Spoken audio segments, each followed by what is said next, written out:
Olá, queridos alunos, queridas alunas, muita saudade, tá?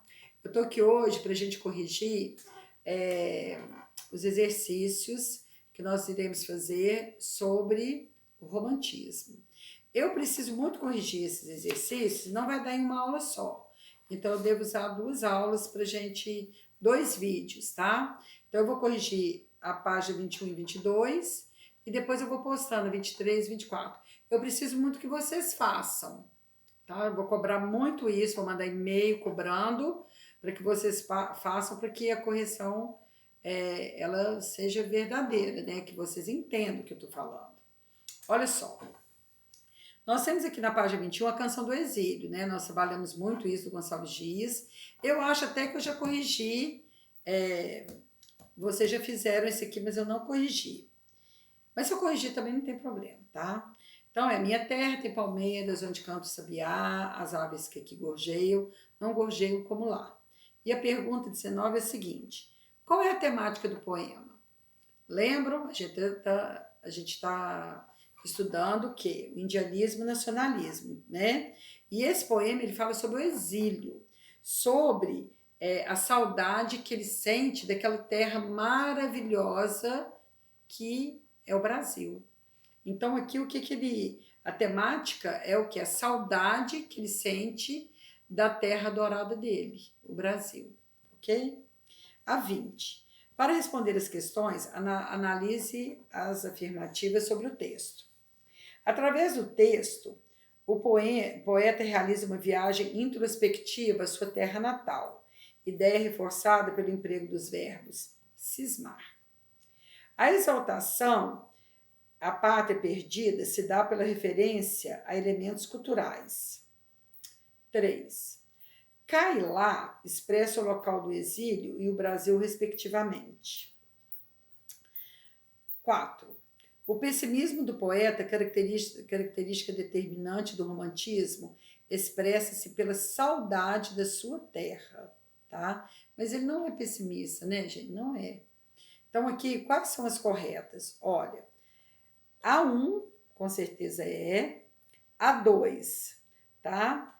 Ele não fala em elementos culturais, ele fala em belezas naturais, por isso que a B não é certa.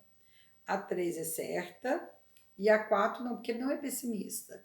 Então é a letra B, B de bola, tá? A 21. Qual dos dois espaços representados pelo advérbio cai lá é mais valorizado pelo eu lírico? Cite passagem do poema que comprovem sua resposta. Como é o exílio, ele deseja o que está lá, que no caso é o Brasil, né? A terra linda, maravilhosa, que ele usa nos seus versos. Então, e qual seria o exemplo? Não permita, Deus, que eu morra, sem que eu volte para lá, sem que desfrute os primores que eu não encontro por cá. Então, o cá dele é triste, mas o lá não. O lá é colorido, o lá é bacana, né? Onde tem as palmeiras, onde tem estrela, onde tem flor, tá? A 22. Indique pelo menos 3 características românticas presentes no poema. Comprove-as com palavras ou versos do próprio poema. A gente vai ter aquilo que eu falei para vocês, nacionalismo. Ele coloca a nação dele como a mais bonita, a mais interessante, a mais colorida. Então, o nacionalismo. O que eu posso colocar?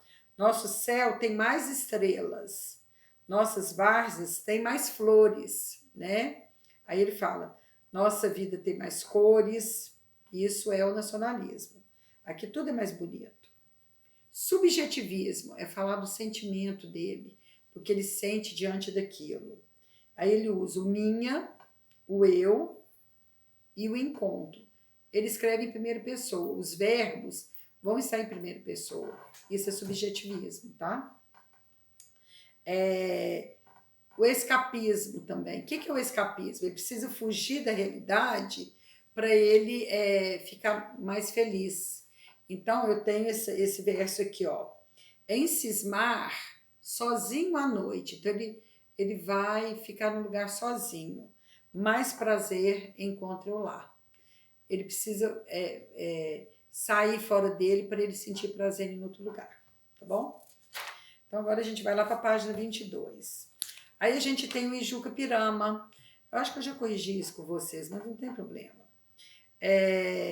O Ijuca Pirama é aquele que tem um problema, uma guerra entre uma tribo e o índio prefere se mostrar covarde para cuidar do pai dele. Lembram disso? E aí a gente tem o 23, tá? Estão corretas as interpretações dos fragmentos de Ijuca Pirama, exceto. Então a gente sabe, no fragmento aqui, que é sobre ele pedir clemência, ele pedir que eles tenham pena dele, porque ele precisa olhar o pai dele cego. Então, olha bem, qual dessas aqui tem o fragmento do Ijuca Pirama? Não viu, não ignaro, mais forte, mais bravo, serei vosso escravo, aqui irei ter. Estabelece uma relação de síntese entre as qualidades do guerreiro tupi e aqueles que ele se dispõe a ser diante da nação timbira. Ele não quer ser forte, nem bravo. B. Mentiste que um tupi não chora nunca, e tu choraste.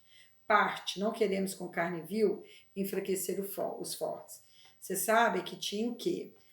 Os índios canibais, eles só comiam os que eram guerreiros, os que se mostravam fortes.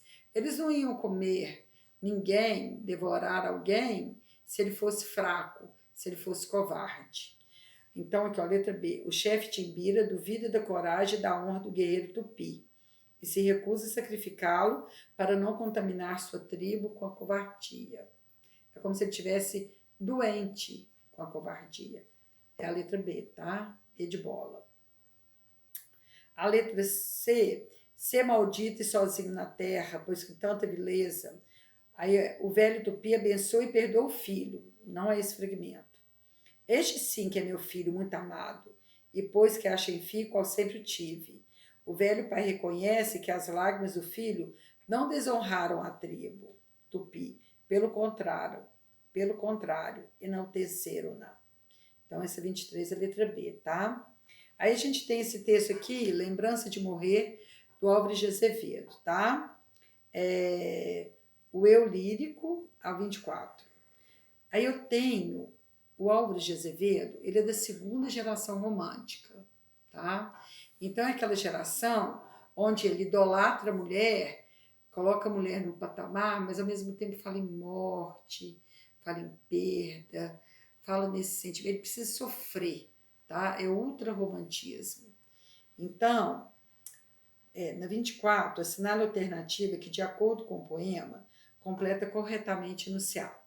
O eu lírico explicita sua ânsia de viver positivamente, longe de sentimento de tédio? Não, gente. Ultra-romântico, era tedioso, amava o tédio. B. Revela intensa necessidade de fugir do real através da natureza que o cerca? Não, ele não se volta para a natureza, tá?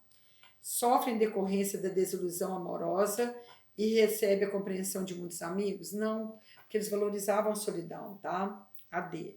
Tem uma visão subjetiva da realidade, deixando-se tomar pelo pessimismo e pela angústia existencial. Vocês têm que entender, tá? Segunda geração romântica, ultrarromantismo, palavra-chave, tédio e angústia existencial.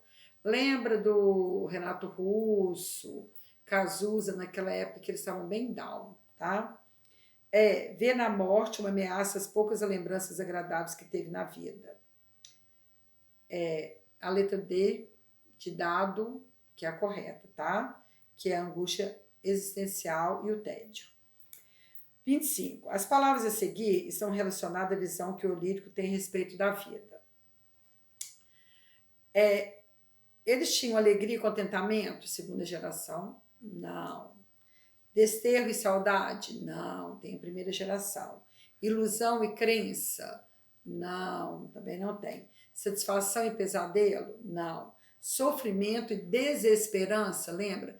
Tédio é uma forma de desesperança, não acha nada engraçado, tá? E a solidão de ficar sozinho.